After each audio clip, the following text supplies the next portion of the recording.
Sensitivity is intelligence. With grace and skill, you have abundance. Welcome to the Psychic Hour. Host Kelly Brickle is a psychic medium, numerologist, healer, and teacher. Her passions are learning about the soul and energy. Whether through spirit, emotion, or vibrational numbers, there is always a pathway of information waiting to help. Now, here is your host of the Psychic Hour, Kelly Brickle.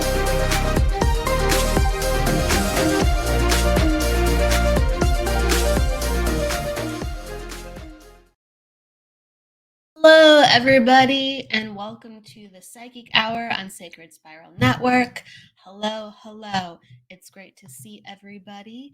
And as you come on in, pop down and say where you're from, or a warm hello to myself, or we have Mandy Paul as well. You can say hi to when she comes in just a moment. She is a spiritual medium, healer, remote viewer, out-of-body facilitator, and she teaches meditation as well. So we'll be having her in just a moment. Hello, Seisha.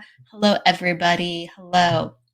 So, in true fashion, we always start with the topic of the day. And I hope everyone's week's been going really well, too, on top of it. It's just been going like a flash. It's been going so quickly this month of April. And then we've had the full moon in Scorpio.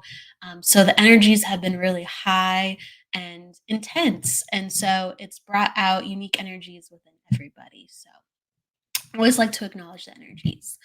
One of the inspirations for the topic of the day that just came in when I was getting ready for the show was really tapping into the artistry of life. Now, we talk about many different things on the show always, and we have very natural inspirations in different directions. And it was almost like arts and aesthetics and promoting the joy and beauty of life came in. So it's no accident that we were talking about colors earlier, Mandy and I, when we were preparing for the show. And it's about adding more color to your life, honestly, adding more beauty into your life. And life is made up of so many polarizing energies and full spectrum energies. It's what makes it exciting. It's what gives it the spice of life, right? It's what gives it the surprise and the intrigue of what we're enveloping and developing. And a lot of times life happens to us with the twists and turns, but within our own home, within our own place that we give our space to in our time, we don't make it have a series of lovely twists and turns as well. It might be very white or sterile, or sometimes we might feel like we don't have, time for decorations or even money for decorations. I know I can be a little bit of a practical person. So sometimes I'll be like, I'll focus on some other areas. But really, the greatest time is always now. We always have the most power within the now. So wouldn't we want to stimulate our essence through our environment? We do it in multiple ways of sometimes we even go to a restaurant, not just foremost for the food. That's beautiful in itself, yes, but we go for the atmosphere. Or we ask our friends or our family to meet us at a certain spot so we can take in the water or the trees. And so we really need these things within life to elevate our vibration and elevate our spirit. We really do need beauty. And it is not just a physical vanity within it. It is a physical healing that happens when we are of things that feel good, that have thought behind their composition, have an elevated vibration. When we look at something beautiful, and it could be a painting, it could be a sculpture, it could be pottery, it could just be the way the colors are within the room, or even the sounds within a room. So many different angles you can think on it. It makes us feel at peace, or it makes us feel things within us that go, I remember this. this reminds me of who I am, or this reminds me of a time, this reminds me of a person. It calls forth energy, and in our most healthiest spaces for ourselves, our energy is constantly moving, our energy is constantly in flow.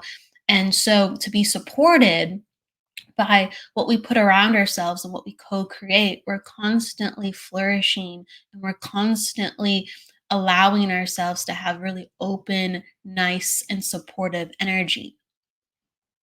And I just want to say a little hello really quick to everyone coming in. So Pamela, hello, Stacia, Courtney. And yes, Courtney, now is the only time we have of certainty. Yes. So a lot of times we go, maybe tomorrow, maybe in a month, maybe in a year. And we say those things for accomplishments, but what about making our space beautiful? And what about making things within our lives just feel, look, sound, and be comprised of higher energy? And I know that I'm a visual person, so sometimes I'm going to think first and first. I'm just going to say first. I think first to um, just how things look sometimes, and then I go to the sound maybe next. But I'm very much a feeler and a visual person, and other people are sound, so they need to, put sound within their houses. They need to have a certain kind of, mantra, or they need to have a certain type of music that gives them an uplifting feeling or a calming feeling, to move their thoughts, to move their energy. It all goes back to, how do you want your energy to be moved? And the world will move our energy. People will move our energy. So we have to get into the mastery and the leadership of, how do we lead ours? And sometimes we come back to our house, or sometimes we just sit in our car and we go, oh, my energy is so low. My energy is so tired today. Well, we all have things always at our disposal that can uplift our energy. And even within our mind's eye, meditations as well, with the visuals, as well as the mantras within our mind's eye that we can cultivate or even hum to ourselves. That is all state changing. And it leads us to a more beautiful place because we feel so good afterwards. Hello, Jessie Cat. Hello, Kevin. Hello, everybody. So, the artistry of your life, and use your tools, use your gifts, use your inspirations, whatever they might be, something you already know, that you already love, or something that you want to go, I don't know what it is, but I'm going to sit down and I'm going to figure out how to make this room or this place or whatever I'm doing have a little bit more touch of spirit, a little bit more touch of thoughtfulness, a little more touch of love. Whatever vibration you choose to bring in, know that we are alchemists in life, and use it to heal, put a smile on your face and others. And we can't control the world around us, but we can control the world inside of us. And also sometimes we can control the tiny spaces that we can cultivate and create sacred for ourselves. So bring in some art, bring in some light, bring in some color, bring in some vibration that is sweet, succulent, and a good time. Okay, with that said, we're going to bring in Mandy in just a second. Hello, Cara.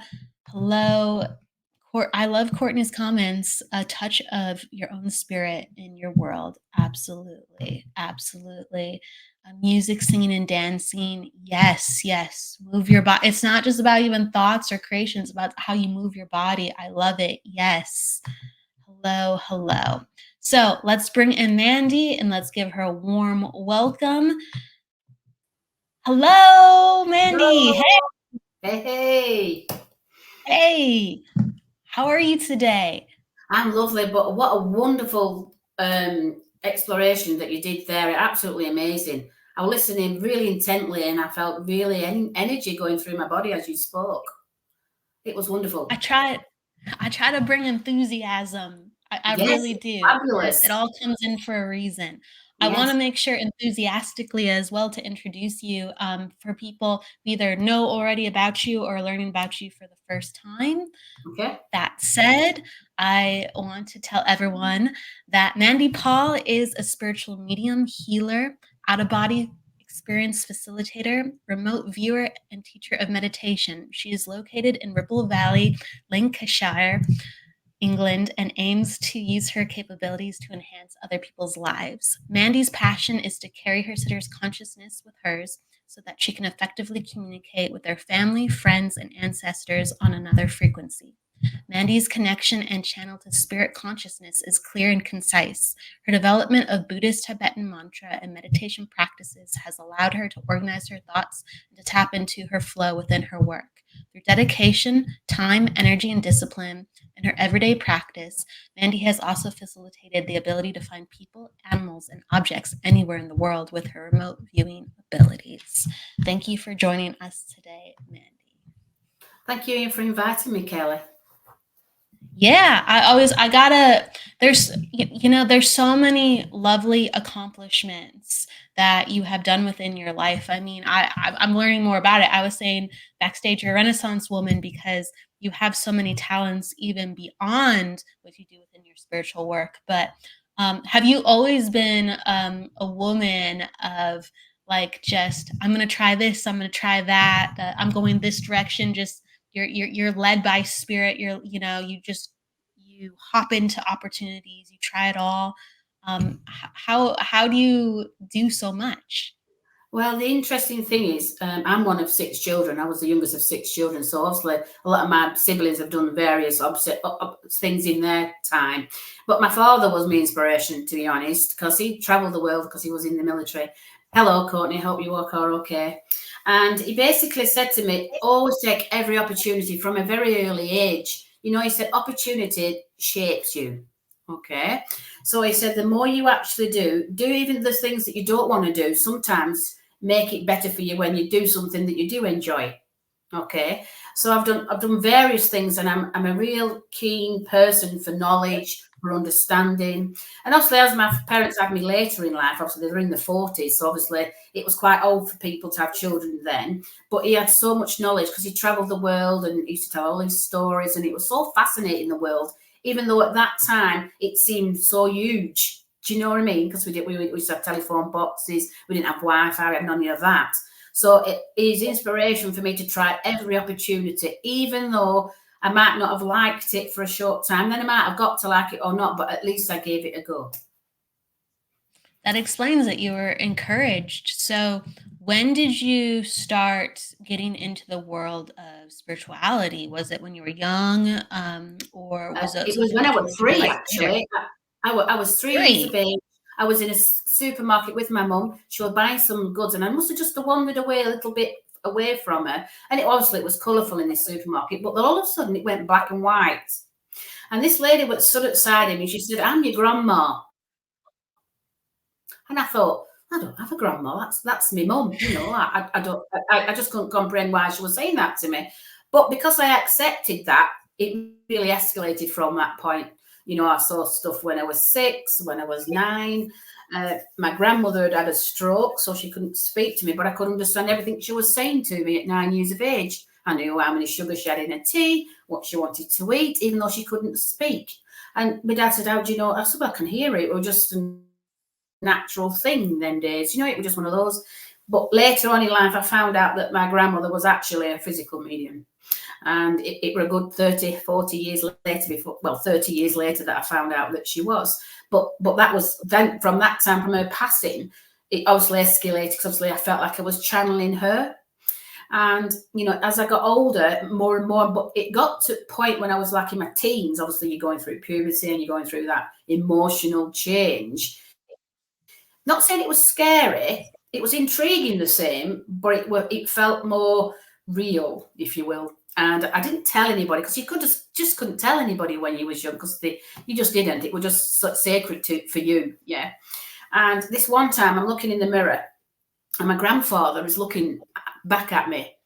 Full apparition of my grandfather. Bearing in mind, he passed away when my mother was 19, and I'm youngest of 6 children, so it was a long time ago. And I thought, if he's looking back at me in the mirror, he must be stood outside of me, correct? Yeah. But he wasn't there now. Well, I slept with light on for 3 weeks. It was quite frightening for me at that point. But it never stopped me. Never stopped me being curious. It never stopped that. Just for that time, I was a bit fearful, I'll be honest. And I thought, well, it's clearly coming for a reason. There must have been something in my life at that time, and you came to reassure me. I felt. So Yes, obviously, then I continued to. Yeah, during my teenage years, and I think it must have took a back burner. Then I had children, got married, had children. Then when my mother passed when I was 30. It really escalated from that point. And so obviously I did platform, I've done readings and such things, healing. And I've been really intrigued about, obviously, the remote viewing and the out-of-body experiences. But the remote viewing literally found me. But before the remote viewing found me, I obviously, that was a really intriguing time when I think back about it. This lady, basically, I was supposed to go out for a couple of drinks with this lady, and in the village where I live. And she says, Mandy, I can't make it. My mother's just fallen, cracked her hip, and she's having an emergency operation. And for some reason, I said, I'll go and see her. And I just came into this room and sat, and I sent her the healing. But I actually came out of my body and went to stand next to her in the bed. Okay. And I remember the doctor telling her that she'll be having this operation and it's this long, that long, and she'll be home in 7 days. And I turned to him and said, no, she'll be home in 3. Okay. So then as she's going down to theatre, she said to the nurse that she could see me at the side of the bed, and he said, oh, you're hallucinating. No, I can see Mandy, plain as day. Then she went down to theatre, and she said I was holding her hand going into theatre, and I told her everything was going to be all right, but she'll be home in 3 days. Well, obviously, then I get a phone call in the morning. I went to bed that night, got the phone call in the morning from this lady I was supposed to go out with, and she said to me, she tried to get in touch with me, but she left me a voice message and just said, Mandy, you're not going to believe this, but I'm going to tell you anyways. My mother said she saw you at the bottom of the bed. She said she saw you at the side of the bed, and you said she'd be home in 3 days. And she actually told her daughter, and she's written a testimonial, yeah, about that experience. And that was really quite mind-blowing for me at that point. And then it must have been a month later, 2 months later, this lady in the village is a police officer in question. And she's retired now, so obviously I don't mention any names. But she basically came across the road. I was sat down outside my little shop, which is called Hudson's in Chatburn, obviously in Lancashire. And she just come across the road, and I said, did you go out last night? Because there was some free event in the local area. And she said, no, have you not seen my messages? I went, no. Have you seen the news? No, I've not seen anything. Well, there's been an earthquake in Bali. And I went, what's that got to do with my daughter's in it? Well, I'm not joking you, my heart sank because my daughter was in her age at the time. And she said to me, oh my goodness me, I said, I just give her a hug because I felt so, so much love for her because she was no communication and she couldn't get in touch with her daughter. I just said, have you got anything of hers? And she says, yes, I've got this little moonstone ring she told me to look after. So I put the moonstone ring in my hand and it took me to Bali. I came out of my body. I went to Bali. I could see her with 20 other people on a hillside, a drop off at the side. She was hot, she was sweaty, she was wearing flip-flops, and she was on this hillside with no communication, nothing at all, no handbag, no nothing. So I told her all this, and her friend said to her, and I would taken her a big responsibility, being a police officer also in question. I said, she's fine, she's alive. Because what had happened, she'd gone travelling to Bali with a friend, collapsed in a cafe, and the guy at the cafe said, I'll look after you. So she went, she was dehydrated, so they put her on a drip in hospital. She went back to the cafe that day. He said, I'll look after you until you get well enough. That's when the earthquake struck. So she was telling her mum that she was staying at this cafe until she got better. And the earthquake struck, so she had to just run. And she said she felt like she was in a film set because everything was falling down around her. But she was that exhausted, she couldn't run. But she was hot and sweaty. So this gentleman, bless him, put her on a motorbike because they shouted tsunami. So she's running for her life, literally up this hillside, and that's where I saw her. Okay. So I was taking a big, sorry, what was that, Kelly? I said, wow. So literally, I thought to myself, I said, she's fine, she's all right. And it was a big responsibility, but I knew she was all right. I could see her. She was there as plain as day as I'm seeing you. So 15 hours later, she got the phone call finally from her daughter because she tried everything to get reception and they had there. And everything I've just told you, she relayed back to her mum without prompting.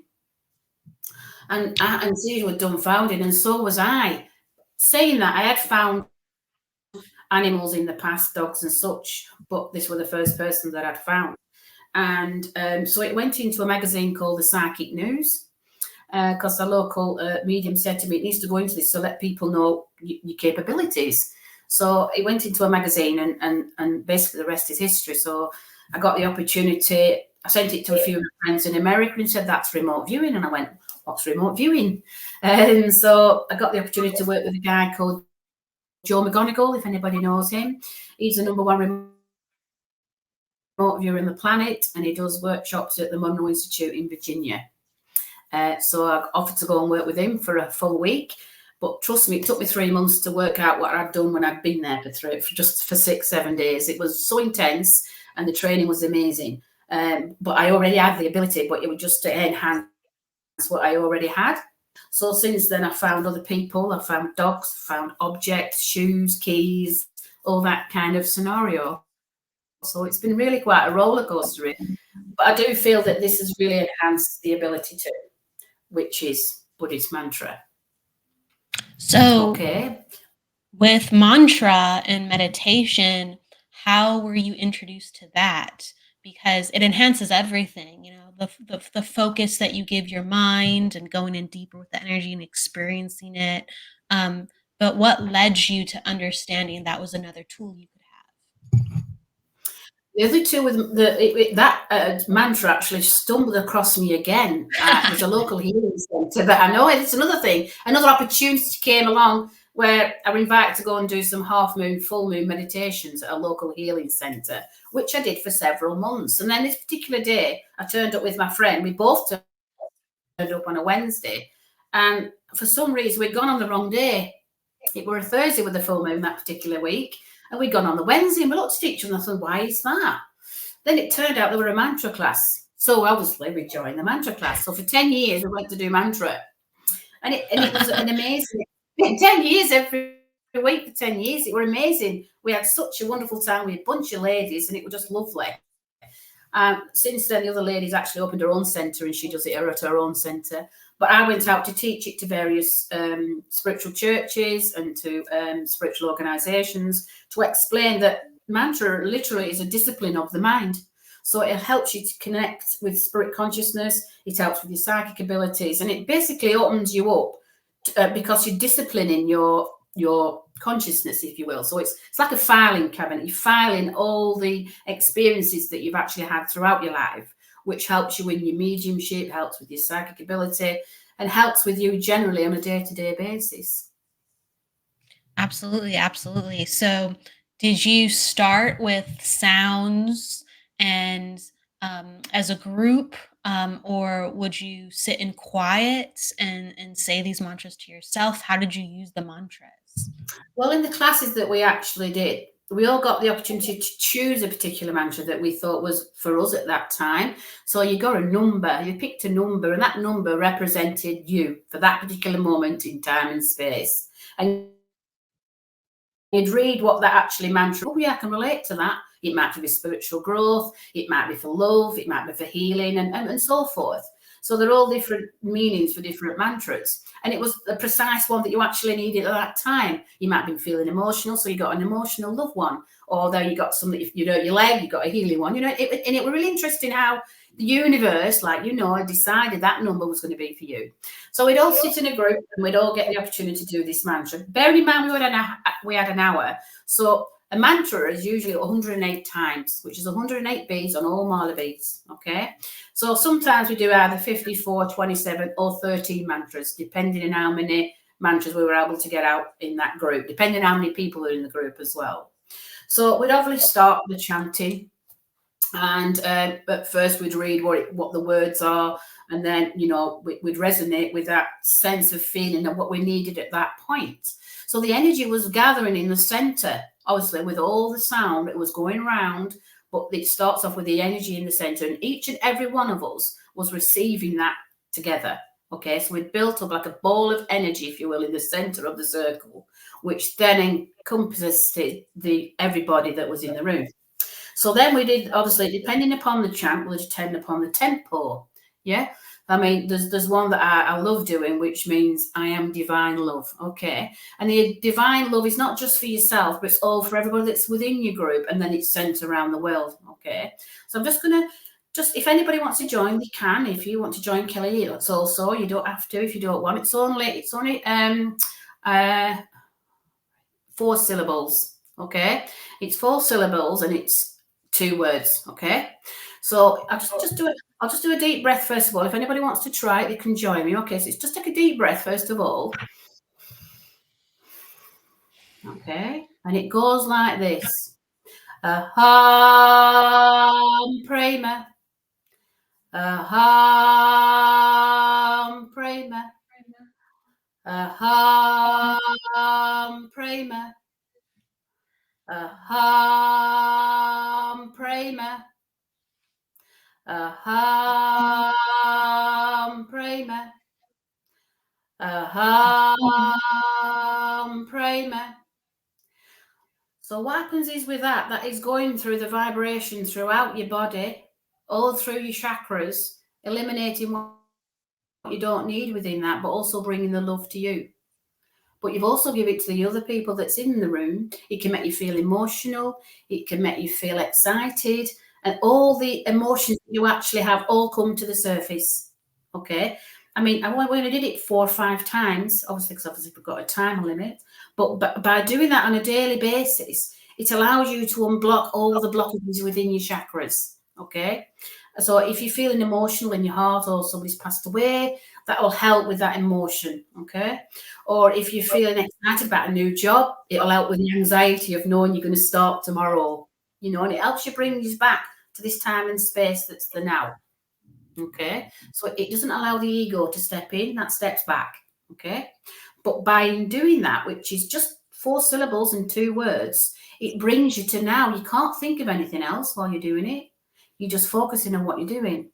Okay, I do that one there like that. It's because it's just a short one. I don't do all signals. There's all sorts of different signals that you can do for different chakras. But that's going in depth. Okay, we're just doing a bit of touch base here. But then with different mantras mean different things, and that means I am divine love. So if you want to do that in the morning, 13 times, which is probably going to take you 3 or 4 minutes, you'll feel a difference each day by doing that. Okay, not just for yourself, but you're sending it to everybody that is in your circle that you have around you, sending it out to the world. It's like a ripple effect. Okay, it's like dropping the pebble in the pond that is reaching everybody else. Now, Sanskrit mantra, which is in Tibetan mantra, has been going around for centuries. So it's in the universe already. So it's just reflecting back to you. And it allows you to channel that energy on a regular basis. So it's a wonderful exercise. But while you were doing that, what were you thinking, Kelly? I was feeling peaceful, like it was harmonizing my energy and bringing the energy back into my center, like so the scatteredness was coming back to center. It's allowing to bring you into your filing cabinet, as I call it, and putting it where it needs to be for when you need to do it again. So the more you actually do that, I mean, that's just one mantra, but the more you do different ones, it starts to energize your life, energize your solar plexus, it energizes all your chakras, it balances all your emotional fields, your etheric fields, and so forth, and brings everything back to the oneness of you, who you actually are. Okay, and there's no external influence then that can influence you. Now, I've got a 3-year-old granddaughter, and she goes to a preschool over the road. And one day she was doing this mantra because some external influence must have been causing her a little bit of unevenness, or as something was happening, and she just blurted out these mantras and started doing this mantra. My daughter got a message saying, Elsie's talking another language. She said, what's she saying? She said, it sounds like potatoes. Oh, say mantra. And there is a mantra which I'm going to explain to you in a moment, and it's for a spiritual awakening. This is a spiritual awakening mantra, and that's what she was doing. And so they were all asking questions to my daughter. Why?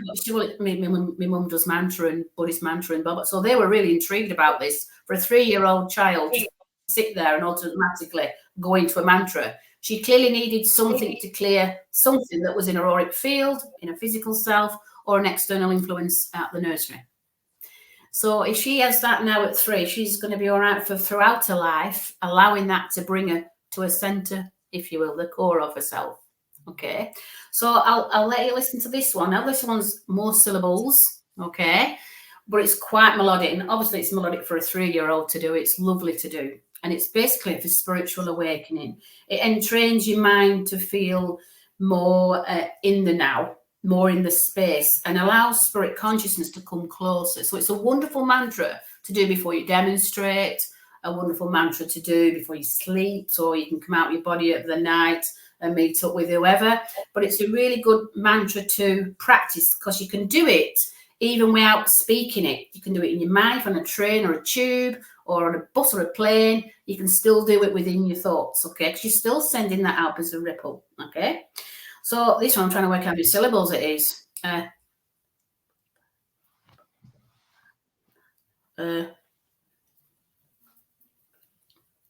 It's about 19 syllables is this one. 19 syllables. I'll try my best, you know. This is a more complex one. Well, I think that's a bit much. I think I'm going from 4 syllables. I might do another one. Spiritual involvement. 12 syllables. This one's 12 syllables. So it's a bit shorter, but it's very melodic. Okay. So remote traveling the places remote traveling can go. Remote viewing can travel anywhere in space and time, planets. I mean, when I found her in the earthquake, it was 12,000 miles away. So it can go in, and there is no time and space between that, Courtney. You know, when you're remote viewing, you leave your etheric self leaves your physical body and goes to the destination of what you need to look and view and see. Okay, and you can go to the moon, you can go to Saturn, you can go absolutely anywhere in the universe. Yeah, you can go to the bottom of the ocean if you need to do that. Okay, and it's just a wonderful exploration that we all actually have the ability, but the strength's the practice. Okay, this is what I practice on a Thursday in my group, and I'm quite happy for you to join the group to see if you want to experience it. So you have to notify Kelly or notify me, and I'm sure she will explain that later. Okay, so we're going to do this mantra now. Sorry, Kelly. I said we'll pop down some of those groups later if people want to have access to the resource.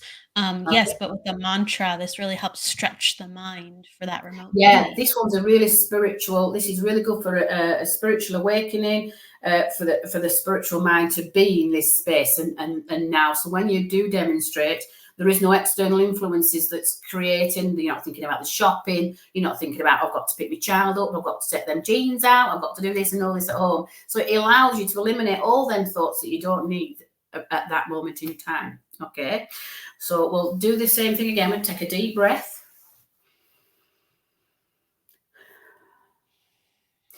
Om Namo Bhagavate Vasudevaya. Om Namo Bhagavate Vasudevaya.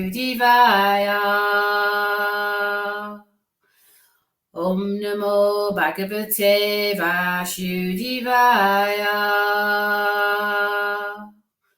Om Namo Bhagavate Vasudevaya. Om Namo Bhagavate Vasudevaya. Om Namo Bhagavate Vasudevaya. And what does this mantra help to promote? This helps promote spiritual awakening.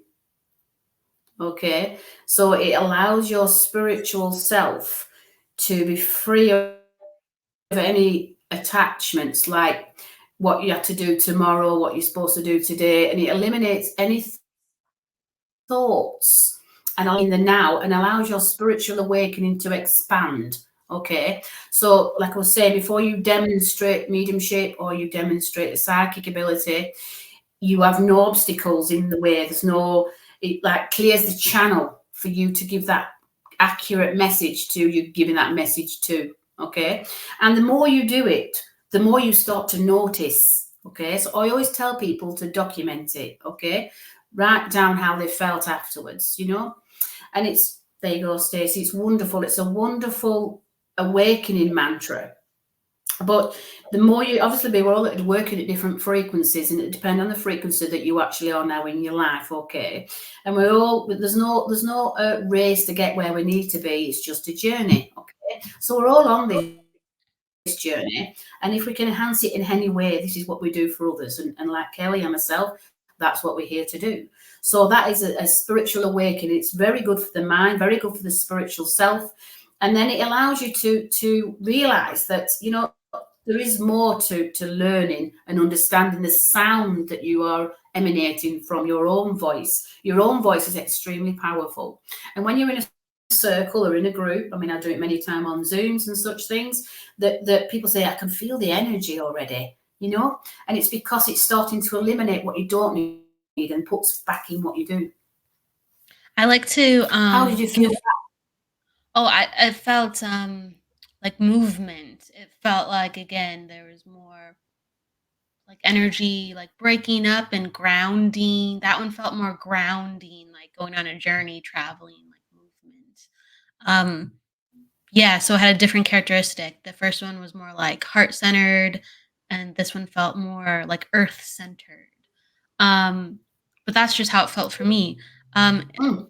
if I may ask too, so I like to give people like a window into what it gives the person doing it. So it inspires them to go, oh, you know, maybe I can try it, or maybe, you know, this can benefit me in this way. So when you started doing mantras and spiritual development work in this fashion, um, what energy centers or parts in your body did you feel the most energy release?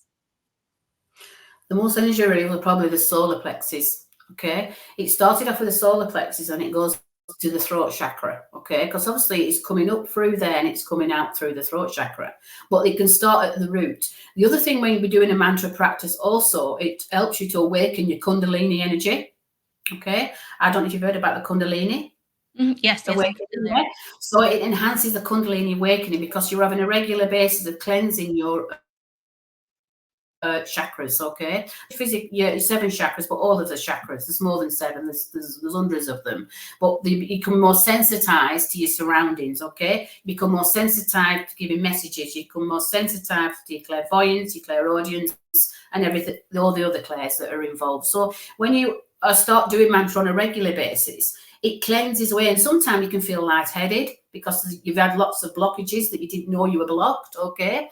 Not blocked as such, but we're a bit sluggish, if you want to call it sluggish, not blocked, sluggish. So what happens is when you do it more and more, you're also channeling the energy from the universe, okay? So you're bringing in also the energy that you need. So say you have a sluggish root chakra, for example, it'll inspire you to probably do more exercise, for example, or it might inspire you to drink more water, you know, because we don't drink enough water. So it tells you, your subconscious mind starts to come consciously to the conscious mind and giving you that insight that you actually are seeking. So the color, like I say, the colors of the rainbow work from the sunshine. Yeah, you always see a rainbow when the sun is out, and also with water. So you need the water for the rainbow to shine through with, and you become the light. Okay, so you become the beacon of light through the rainbow, if you physically want to call it that. So all your chakras are the rainbow. Okay, so you think about your rainbow wanting to be bright, but you have to fuel it with the water. Okay, so then you are working on a rainbow frequency on a daily basis. But the more you actually do, the more you start to see, the more you start to feel, the more you start to sense, and you're opening then up that perception of a 360-degree view. Okay, so that's where the remote viewing came in afterwards, and the outer body experiences. Okay, so it just enhances the whole senses of all of your of all of what you actually have and the ability to do so. Okay, and the strength again is the practice. So if you did mantra once a week, which I did for 10 years, and then I went out to teach it, I didn't just do it there. I did it at home. I did it in the bath. I used to do it in the shower. I'd be walking the dog. I'd just break into a mantra. I never did it when I was driving because you go into an altered state of consciousness. Not a good deal. But, you know, yeah, you've just got to fit it in when you can. I mean, you know, and I know sometimes you're walking the dog and you're thinking, oh, what the shopping I have to buy? I might need a new car. I've got that painting to do. None of that comes into your thoughts because you're disciplining it. You discipline your consciousness, you discipline your subconscious mind, and that way then you see you are disciplining your thoughts. So as I'm talking to you now, there's nothing in my thoughts at all. Okay? It just comes out when it needs to come out of the filing cabinet.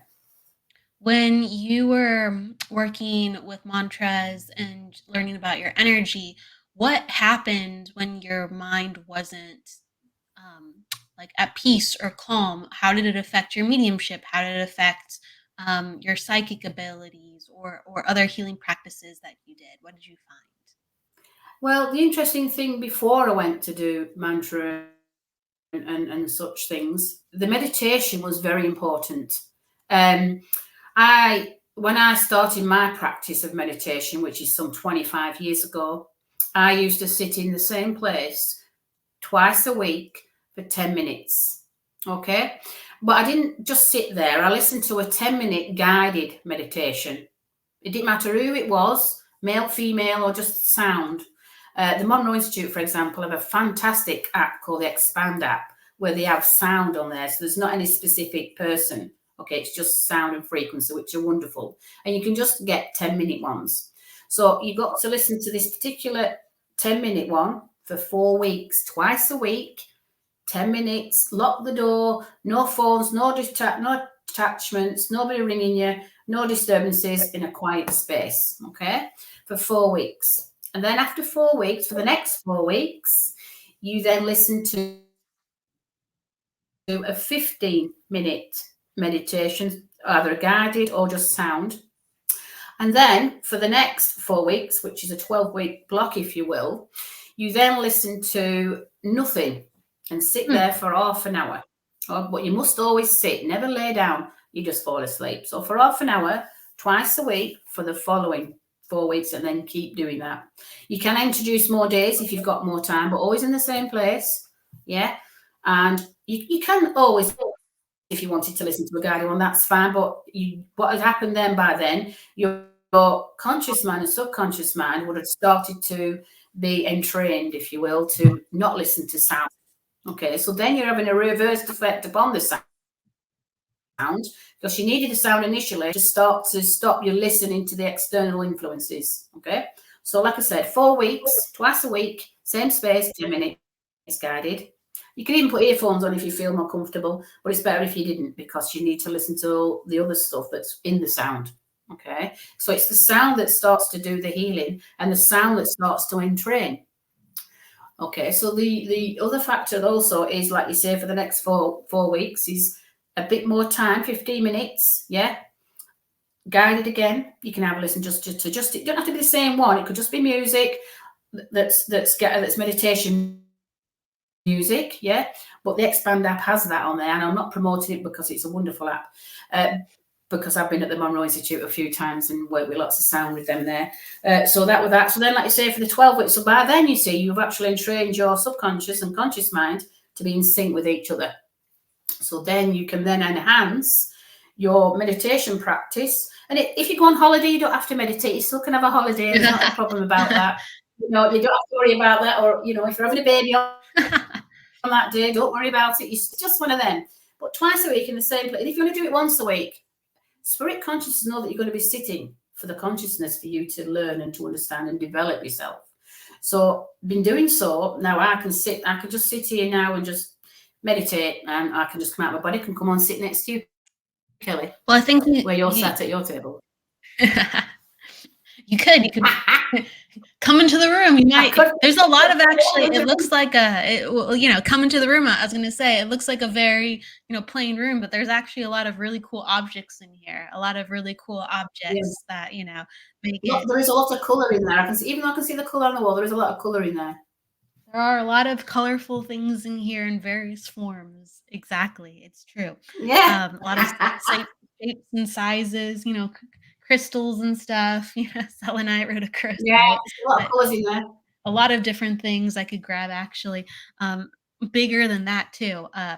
Anyway, so what was I going to say? Oh, what I really loved was that you brought up a point, like we've trained ourselves to shut our mind off to certain sounds, to certain sensations, and we're training ourselves to do the reverse. And so I think that's a great way of putting it, that sometimes when we are going into meditation or mantra, especially for extended periods, our body almost sometimes wants to sleep or check out, because we naturally do that when we are tuning out spirit or frequencies, or we've been taught not to look there, not to pay attention to this sound. That's not real. That feeling's non-existent. So it's really interesting what happens when we're starting to develop and push past ourselves in these certain capacities. Yes, definitely. It is a wonderful discipline. It's a discipline. It's a discipline of the It's mind. true. Truly.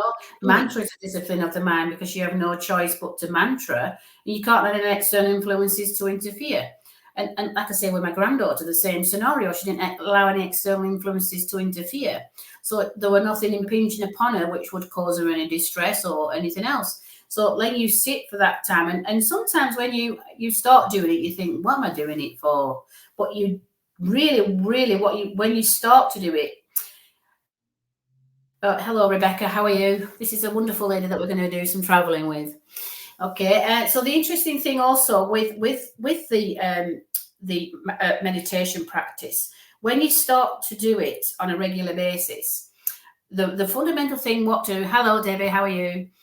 Lovely to see you, is to surrender. That's the most important thing. When you sit for your first time, when you set yourself up, you're going to sit there, you're going to do it twice a week. It can be any day twice a week, but as long as it's in the same space, okay? You could do it Monday and Tuesday, or you could do it Thursday, Friday, you could do it with Thursday, Tuesday, whatever you wanted to do it in, when you can give yourself half an hour of time, which is an hour a week, which is what? Nothing really, is it? You give yourself plenty of time in the bathroom, plenty of time cooking that roast or whatever you're doing. You've just got to give yourself that time, and it's for you, for your development. An interesting thing, when you sit there, and you could actually just take a deep breath and say to yourself or out loud, I surrender. And in doing so, you're actually giving your subconscious mind permission to allow you to do that, because sometimes in life it can just be a little bit fast. There's too much going on, too many expectations of you for doing this, that, and the other. Hang on a minute. What about me? It's not selfish to give yourself that half an hour, or should I say that hour a week to yourself. When I did it years and years ago, my children was, well, not small, but I used to put a note on the door and said, Mum meditating. And it was just a little reminder to say, I want half an hour for me. You can sit in the car and have a bar of chocolate to yourself, and give yourself half an hour. Lock the doors, wind the windows, lock the doors, drink, but I'm having my chocolate. I got a good visual of that. I love it. I got a good visual of it.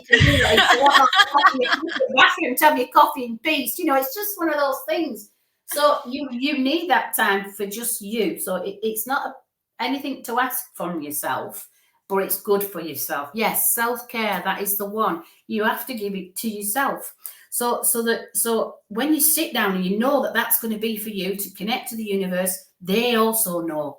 Okay, so the universe that's streaming with consciousnesses from thousands of years, are all there ready and waiting for you to channel them, for them to come in and to give you what you actually need. So you're getting your download. Okay, I would call it a download. You're getting a download. It could be a specific thing that's coming in, and you think, oh, why do I need to know about that? And and document it. The important thing is to document, so you feel like you're benefiting from it.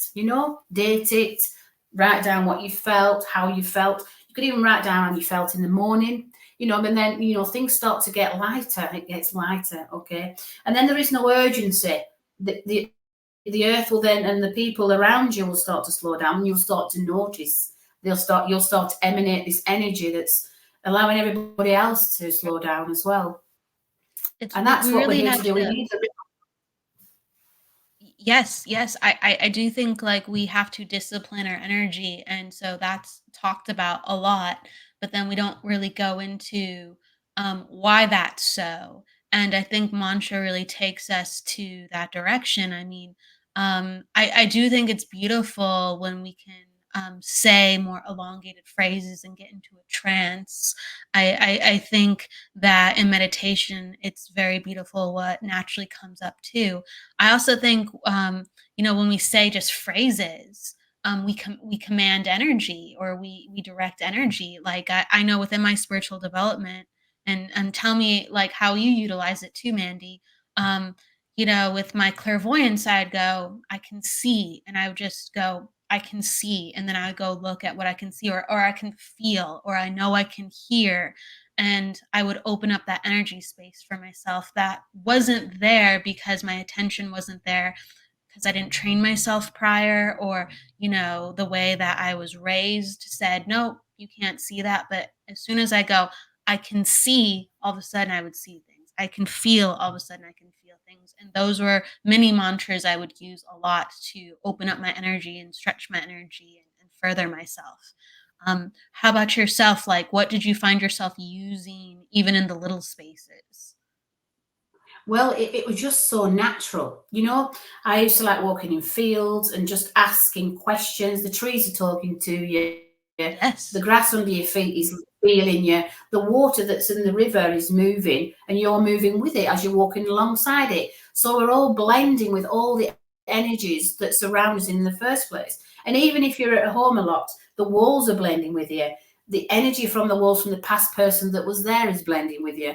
So wherever you are, the items that you buy from stores, I don't know what they call them in America, but we call them charity shops, where people get like buy bits of objects and such things. They all have energy on them.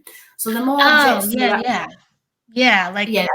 like a Goodwill, or a donation stuff like that. center, or secondhand There shop. could be bars in there that have been there 50 years in a lady's house, and you've touched it. So you've got the energy of that lady there. So the more things that you actually touch, feel, and smell enhance all your gifts. Okay, so going outside, touching animals, dogs, horses, cows, even, everything that you actually touch and feel enhances your abilities. Okay, and the thing is with that is it could be anything, anywhere. So the more you touch, the more you sense, the more you feel. All them senses come together: tasting, smelling, they're all there. So they just enhance your perception.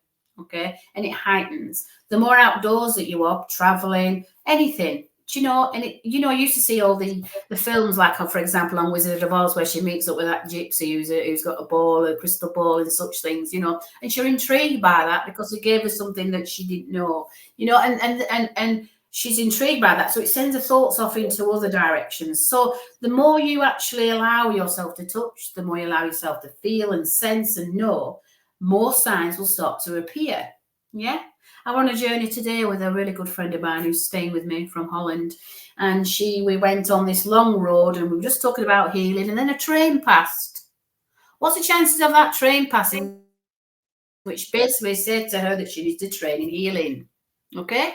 And then we were talking about where we're from, which is Holland. And then I mentioned about a windmill that my brother fetched back when I was a child from Holland. And then we see a windmill. I mean, what's the chances of them signs being there when we're actually talking about it? Okay. But it's whether you're aware of them and what's the representation of that.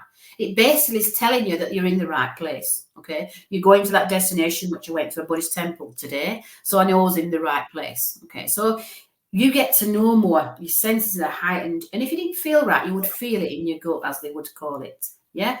Your intuitiveness would say, no, I'm not supposed to go there today. Okay. But your spirit consciousness knows where you are 24/7. All right. Knowing exactly what you're doing. And it's up to us to be aware of that 24/7. You don't need to go in a spiritualist church to communicate with consciousness. You could be in a bathtub. You could be in a shower. You could be on a bar, walking in mud. It doesn't matter where you actually are. They want to utilize you for whatever that reason is for that person that's walking in front of you. Give it. I have a shop. People walk in, and sometimes I get a message and they don't even buy anything, and they're that shocked by the message, they leave. And I think, oh, shouldn't have done that. But they come back and explain why and what for, then it makes sense to them, and they needed it at that time. Okay. But I can't stop them sometimes. They just come in and they're pestering, and they're really, and I explain that I'm a medium and a healer, and I have this person for you. Yeah, they can have it. And then they go, oh, yes, please. And they want to know. And the next thing you know, they're in tears. So obviously they needed it at that time, and they had no idea that I was a medium. So it can be a bit, and that's some people will call that a lack of discipline, but sometimes if they didn't want it, would have said no, and then they would have stepped back. Okay, so that's fine. So allowing yourself to be yourself is the key. Don't feel judged. Don't feel that you can't do that. Well, why can't you? 24/7 for them, it's 24/7 for us. So what's the difference? And everybody, is always searching for something, always searching for more, and us as mediums and psychics and such things, if we're here and helping people and that's our purpose, so why not? Yeah, why not? I mean, anything is possible. We just have to allow ourselves to understand that we can get there sometimes slowly, quickly, or in an instant, and to be open to all of it. But sometimes it takes training, sometimes it takes discipline. It's a training and discipline, so the mantras are very disciplining because Buddhist mantras been around for centuries. Why does it have to be in a monastery? It doesn't have to be in a monastery. Why is it in the world? You don't. I don't feel like there's enough of all these things that's all locked away when everybody should have the entitlement to know about it. And like these mantras that I know were given to a lady that were from a monk, who then translated them into English for her. And I asked her if I could use them, and she says yes. So that's what I did. I asked permission first, of course, and then that's when I went out to do it all. And they were all his own, you know what I mean? So when you have that, it's like a gift. Again, you've been given another gift from somebody unexpected. Always accept every opportunity that comes your way. Even if you're not sure of it, say yes first and then work it out later. Yeah, you can always say no, or Okay. you can always just trust why you got the experience in the first place. Exactly. So the more you allow, the more that you sensitize to everything, and the more that spirit consciousness can work with you. All right. So then they come extremely close. They can manifest themselves. We call it spiritual mediumship here. I don't know if you do their materialization. There was a wonderful woman that was imprisoned because she could bring forward physical people that had passed away. She was called Helen Duncan. A bit of homework for you there. But if it hadn't been for Helen Duncan, there wouldn't be mediums today, because she brought forward, should I say, her granddaughter brought forward the Fraudulent Mediumship Act so people could continue and do this kind of work. Fortunate for me, I know this granddaughter, and she's stayed with me a few times. So we have done some work together. And she's a lovely lady. She lives in Tennessee. So maybe she might want to do some chatting with you at one time, Kelly. That would be lovely to see her on here. So it's really interesting about different types of mediumship and such, because there's different facets with mediumship, okay? Yeah, it was a beautiful moment, Rebecca, it was.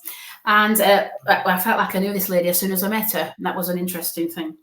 So when you think about mediumship, it's all got different facets, and you've got to try them all, whether it's healing, mediumship, transfiguration, materialization, physical phenomena. You've got to try them all to see where you're most comfortable. All right.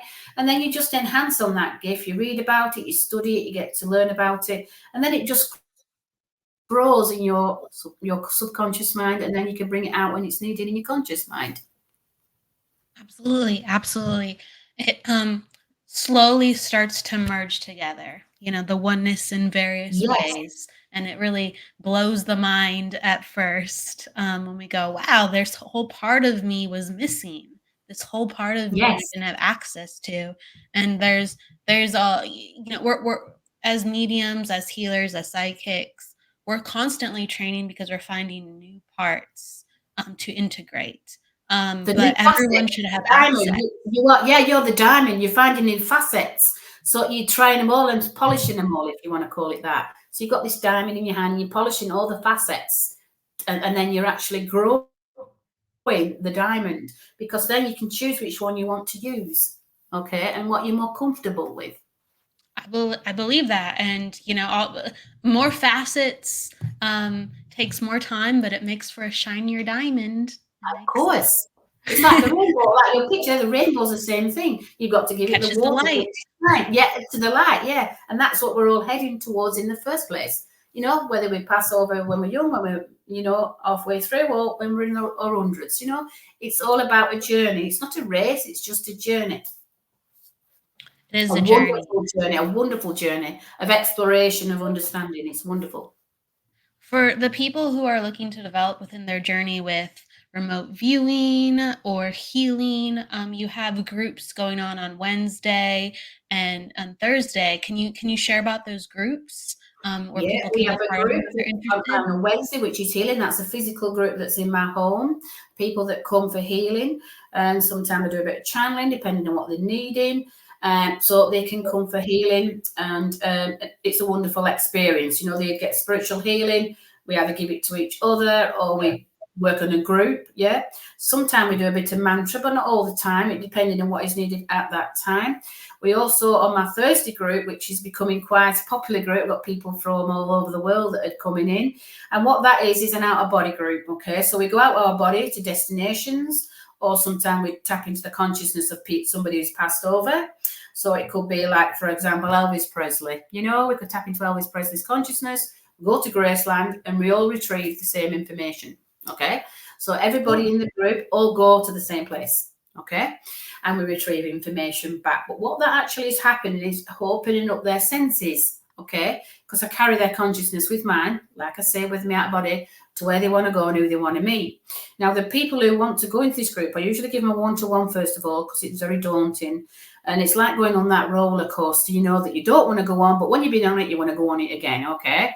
Because when you have this experience, you're conscious. You're not unconscious of the experience. When you sleep at night, you're in a delta state of consciousness, and you come out with your body automatically, and you have no quibble because you're asleep. This experience, you're in just a slightly altered state of consciousness, but you are aware, and you experience everything as you are, as we're talking now. Okay, so you can come out of your body, meet up with that person that's passed over, have a conversation just like we are at your destination of your choice. Okay, so I always give that person a one-to-one first of all, so there's no fear, because a lot of it is fear-based. All right, but obviously all these people that are in my group, they've been in a while, and some keep coming and popping out and such things. They've experienced it, and it's changed their lives. People have started their own businesses. People are realizing what they need to do in their life. They've tapped into the family members. They've given the information that they are seeking, and it's a wonderful experience. And that's on a Thursday evening.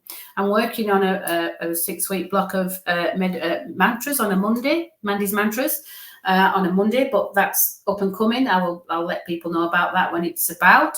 And that is understanding why we do mantra and what is the purpose. So it's not just about the mantra, what it does to the body, how it affects our bodies, what symbols that you need to use on each chakra when you do the mantra. There's all sorts of things that's coming up with that. And obviously I work with the Tibetan language. There's a lot of resources. So for people who want to sign up for some of those classes, would they go to your Facebook or websites? They could go to my email address, which is mandy.paul@live.co.uk, or you can go on Messenger on Facebook. I'm still, obviously, I've got my website. They can contact me through it's a web page that they can contact me through. They can private message me on Facebook. I'm on Instagram as well if they want you to look on there. But yeah, at the moment, there's quite a few to contact me, and like I say, my email address, which you'll find that on that webpage there. I need to enhance that. I've got to sort it out to make it a little bit more. My daughter's helping me with that. And so, yeah, it's really interesting how people just come when they tell me about this out-of-body group that I started, how their life has changed since they've been in it, and what's really changed within them for them to move forward in their life. Because they were looking for a group, because the stuff they want to say, and the people that are around them, they couldn't tell him, because they're basically advanced souls, really, and we're all advanced. They're on the journey, they're at different frequencies. So once you start tapping into these frequencies, it's endless opportunity. It's very important to have a group, a development circle, or a community where you can start to learn these things about yourself. It's very, very important. So whatever that is, or however someone feels connected to start one, be a part of one, and Mandy has a fantastic one that you can go check out. So one of the things that I like to do before we end the show is I like to give the guest the last word. So is there something you're inspired to say, that you have a favorite saying of, or whatever just comes to you that you'd like to share before we leave? What I'd like to share is literally mantra is the discipline of the mind. And the more you discipline your mind, the more the endless possibilities. And they are truly endless. They are truly endless. Thank you so much for being a part of the Psychic Hour today, Mandy, with us and giving us more to ponder in the ever-going energy that we are all a part of. Everybody, you can catch us next week for the Psychic Hour. And actually, today we're going to be doing the Numerology Hour in just about 2 hours, too, if you want to come by for readings and get your numerology read. With that said, thank you, everybody, for joining us. Please go with love, luck, light, and don't forget to live, everybody. See you in just a moment. And again, thank you so much, Mandy, for being with us. Thank you, Kelly, for having me. It's a pleasure. Absolutely. Take care, everyone. Take care, Mandy. Bye-bye, everybody. Thank you for joining us.